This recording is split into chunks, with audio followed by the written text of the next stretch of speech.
சர்வா அவளை புரியாமல் பார்த்து, அப்போ டிஜிட்டல் வேர்ல்ட் உன்னோட கம்பெனியா என்றான் அடுத்த நொடியே. அதற்கும் அவள் சிரித்துக்கொண்டே ஆமாம் என்று தலையாட்ட, நம்ப முடியாமல் பார்த்த சர்வா, என்ன சொல்ற? என்னால நம்பவே முடியல. இப்ப 3 மணிக்கு உன்கூட தான் மீட்டிங்கா என்று உறுதிப்படுத்திக் கொள்வதற்காக அவன் கேட்க, ஆமா ஆமா ஏன் கூட தான் என்று ஷிவானி சொல்ல, வாவ் சூப்பர், அப்போ நீ ஏன் ஆபீஸ்க்கு வந்துரு, மீட்டிங் முடிச்சுட்டு நம்ம ஒன்னா போலாம் என்று கூறினான். ஓகே, எவ்வளோ சீக்கிரம் மீட்டிங் முடிக்க முடியுமோ அவ்வளோ சீக்கிரம் முடிக்கணும். அண்ட் இந்த ட்ரெஸ்ல என்னால மூவிக்கு வர முடியாது, வேற ட்ரெஸ் வாங்கணும். மீட்டிங் முடிஞ்சப்புறம் ஒரு சின்ன ஷாப்பிங் போலாம் என்று தன்னுடைய உடையை பார்த்து கொண்டே ஷிவானி சொல்ல, மூவி போறதுக்குன்னு ஏதாவது ஸ்பெஷல் ட்ரெஸ் இருக்கா?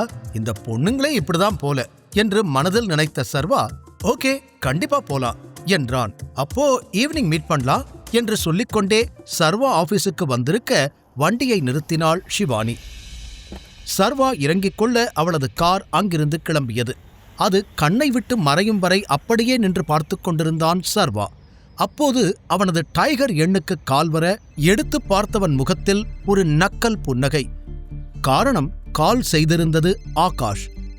அழைப்பை ஏற்காமல் அப்படியே பாக்கெட்டுக்குள் வைத்துக்கொண்ட சர்வா ஆபீஸ் உள்ளே நுழைந்தான். அவன் வந்ததும் அருகில் ஓடி வந்த திவ்யா, குட் மார்னிங் சார், இன்னைக்கு நீங்க ஃப்ரீயா?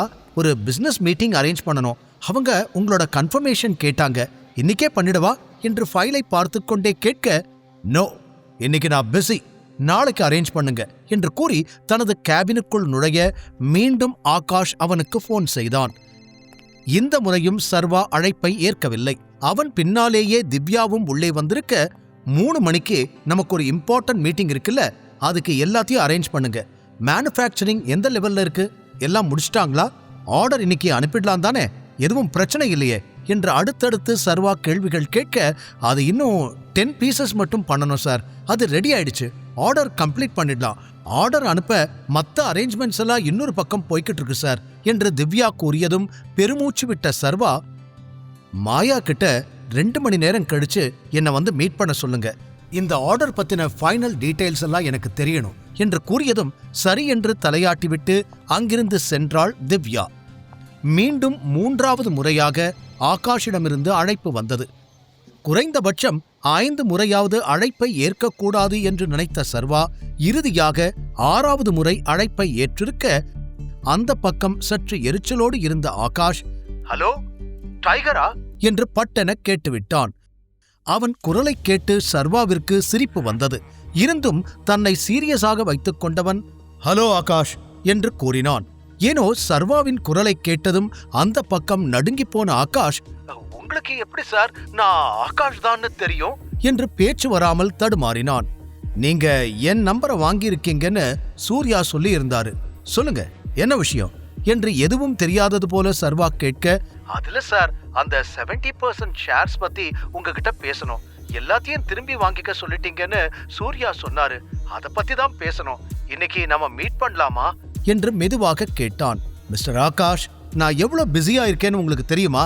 ஈஸியா மீட் பண்ணலான்னு கேட்டுக்கிட்டு இருக்கீங்க.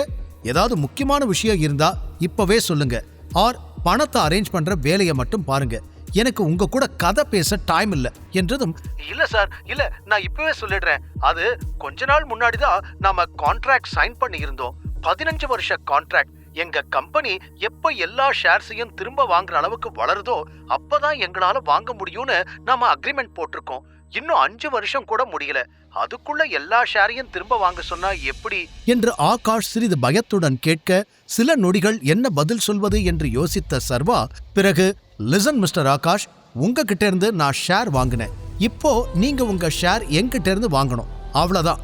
2 வாரத்துக்குள்ள பணத்தை கொடுத்து உங்க ஷேர்ஸை வாங்கலைனா உங்க கம்பெனியை மறந்துருங்க. பிகாஸ் மீதி இருக்கிற 30% ஷேர்ஸையும் நான் வாங்க போறேன். அந்த 30%ல 20% பிரவீன் கிட்ட இருக்குதுன்னு எனக்கு தெரியும் என்று சர்வா அடுத்தடுத்து பேசிக்கொண்டே போக, இங்கு ஆகாஷுக்கு மூச்சே நின்று போனது. சார் ப்ளீஸ், நான் இப்படி கேட்கிறேன்னு தப்பா நினைக்காதீங்க, நீங்க என்கிட்ட சும்மா ஜோக் தானே பண்றீங்க என்று ஒரு நப்பாசையில் அவன் கேட்க, நான் பிசினஸ் மேன் ஆகாஷ், ஜோக்கர் கிடையாது. ஜோக் பண்ணி உங்களை சிரிக்க வைக்கிறதுக்கு எனக்கு என்னோட பணம் வேணும், 2 வாரத்துக்குள்ள அதை கொடுக்கணும், அவ்வளவுதான். இல்லனா நான் என்ன சொன்னேனோ அதுதான் நடக்கும் என்று இறுதியாக கூறிய சர்வா அவன் பதில் பேசுவதற்குள் அழைப்பை துண்டித்துவிட இந்த பக்கம் ஆகாஷ் முகம் கோபத்திலும் இயலாமையிலும் சிவந்து போனது. டைகர் எவ்வளவு செல்வாக்குடையவன் என்பது ஆகாஷுக்கு தெரியும். தெரிந்தும் எப்படியாவது அவனோடு சேர வேண்டும் என்பதற்காக தானாகவே சென்று தனது கம்பெனி ஷேர்களை அன்று கொடுத்தான். தான் ஆரம்பித்து வைத்த விளையாட்டு இப்போது தனக்கே வினையானதில் செய்வதறியாமல் நொந்து போனவன் கேபின் கதவை யாரோ தட்ட "கெட் லாஸ்ட்" என்று கத்தினான். ஆனால் அதையும் மீறி கதவு திறக்கப்பட உள்ளே நுழைந்தாள் வைஷ்ணவி. ஏற்கனவே எரிச்சலில் இருந்தவனுக்கு அவளை பார்த்ததும் அது இன்னும் தான் அதிகமாக முகத்தை வேறு பக்கம் திருப்பிக் கொண்டான். வைஷ்ணவி அவன் ஆபீஸில் ரிசப்ஷனிஸ்டாக வேலைக்கு சேர்ந்தவள். அவன் காதலியாக மாறிய பிறகு அவளது பதவியும் உயர்ந்திருந்தது. ஆகாஷ் எதுவும் பேசாமல் இருக்க, "ஆகாஷ், இன்னும் 1 hourல ஒரு முக்கியமான அப்பாயின்மெண்ட் இருக்கு, அதை ஞாபகப்படுத்தத்தான் வந்தேன்" என்று கூறியவள் அவன் முகத்தையே பார்த்து கொண்டிருந்தாள். அவன் எதுவும் பேசாமலேயே இருக்க, "என்னாச்சு? All okay? ஏதாவது ப்ராப்ளமா?" என்று அருகில் சென்று கையை பிடிக்க, "எஸ், ஐ அம் ஓகே. கொஞ்சம் இம்பார்ட்டன்ட் ஒர்க் இருக்கு. மத்த அப்பாயின்மெண்ட் எல்லாத்தையும் கேன்சல் பண்ணிடு. தீரஜ் ஆபீஸ்க்கு வந்தா அவனை உடனே உள்ள அனுப்பி வை" என்று அவன் கூற, சரி என தலையாட்டிய வைஷ்ணவி கிளம்புவதற்கு முன் அவன் நெற்றியில் முத்தமிட்டுவிட்டு அங்கிருந்து சென்றாள். ஆகாஷுக்கு இருக்கும் பிரச்சனையில் இது இன்னும் தான் கோபத்தை கொடுக்க கடினப்பட்டு தன்னை கட்டுப்படுத்திக் கொண்டு நின்றான். பின் சில நிமிடங்களில் அங்கு வந்தான் தீரஜ். "ஹலோ தீரஜ்" என்று வேகமாக சென்று அவன் கைகளை பிடித்தான். "ஆகாஷ், என்னாச்சு? Are you okay?" என்று அவன் முகத்தை பார்த்ததும் தீரஜ் கேட்க, "இல்ல, எதுவுமே ஓகே இல்ல. அந்த டைகர் திடீர்னு வந்து என்னோட 70% ஷேர்ஸை திரும்ப வாங்க சொல்றான். எனக்கு என்ன பண்றதுனே தெரியல. என்கிட்ட இப்ப அவ்வளோ பணம் இல்ல" என்று புலம்பிக் கொண்டே ஆகாஷ் அமர்ந்துவிட, "என்ன சொல்ற?" என்று அதிர்ந்த தீரஜ், "ஆனா அவங்க தான் உனக்கு நிறைய டைம் கொடுத்திருக்காங்கன்னு சொன்னியே, இப்ப எப்படி திடீர்னு திரும்ப வாங்க சொல்றாங்க?" என்று புரியாமல் கேட்டான். "அவன் என்ன நல்லா ஏமாத்திட்டான். அக்ரிமெண்ட் கிளியரா தான் இருக்கு, ஆனா வேணும்னே இப்படி பண்றான். அது மட்டும் இல்ல, என்ன மிரட்டுறான். 2 வாரத்துக்குள்ள பணம் கொடுக்கலனா கம்பெனியை எடுத்துப்பேன்னு சொல்றான். அக்ரிமெண்ட் இருந்தாலும் அவனை மீறி எதுவும் பண்ண முடியாது" என்று புலம்பிக் கொண்டே சென்றான் ஆகாஷ். நிச்சயம் ஆகாஷால் இந்த பிரச்சனையிலிருந்து வெளியில் வர முடியும் என தீரஜுக்கு தோன்றவில்லை.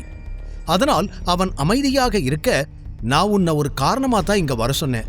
உன்னால எவ்வளவு பணம் கொடுக்க முடியுமோ எனக்கு கொடு. இந்த நேரத்துல அது எனக்கு ரொம்ப ஹெல்ப்ஃபுல்லா இருக்கும்" என்று ஆகாஷ் கேட்டதும் பெருமூச்சு விட்ட தீரஜ், "என்னால முடியாதுடா.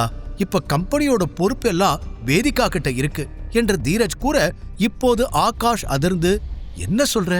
கம்பெனி உன் கையில தானே இருந்துச்சு. அவளை வெளியே அனுப்பிட்டேன்னு சொன்ன. அதுவும் அந்த சர்வாவை கல்யாணம் பண்ணப்புறம் உன் தாத்தா எப்படி அவளை மறுபடியும் உள்ள விட்டாரு?" என்று கேள்வி மேல் கேள்வி கேட்டான். "நானும் அப்படிதான் நினைச்சேன். அதுக்காகத்தான் எல்லாத்தையும் பிளான் பண்ணேன். எங்கேயோ இருந்த அந்த சர்வாவை அவ ரூமுக்கு அனுப்பி அவளை தாத்தா கிட்ட மாட்டி விட்டு அவளை கம்பெனியை விட்டு மொத்தமா துரத்து விட்டேன். ஆனா இப்ப திடீர்னு என்ன ஆச்சுன்னு தெரியல. தாத்தாவே கம்பெனியை அவகிட்ட கொடுத்துட்டாரு. அதை திரும்ப வாங்க முடியுமான்னு கூட எனக்கு தெரியல" என்று தனது நிலையை தீரஜ் விளக்க, ஆகாஷ் நிலை இன்னும் மோசமானது. அவனுக்கு இருந்த ஒரே நம்பிக்கையும் இப்போது போய்விட அனைத்து பக்கங்களிலிருந்தும் ஆபத்து சூழ்வதாய் உணர்ந்தான். அதே நேரம் இதற்கெல்லாம் காரணமான சர்வா முக்கியமான ஆபீஸ் ஃபைலில் கையெழுத்து போட்டு மாயாவிடம் நீட்டினான். அதை வாங்கிக் கொண்டு அங்கிருந்து கிளம்பாமல், "சார், நான் உங்ககிட்ட ஒரு விஷயம் கேட்டா தப்பா நினைச்சுக்க மாட்டீங்களே? இன்னைக்கும் நீங்க என் கூட லஞ்சுக்கு வரீங்களா?" என்று அவள் கேட்டதும் விழிகளை உயர்த்திய சர்வா அவளை ஒரு முறை பார்த்தான். அவளது சிரிப்பு வித்தியாசமாக தோன்ற, "சாரி, எனக்கு இன்னைக்கு வேற சில பிளான்ஸ் இருக்கு. நான் ஆபீஸ்ல இருந்து சீக்கிரம் கிளம்பணும்" என்று கூறிவிட்டான்.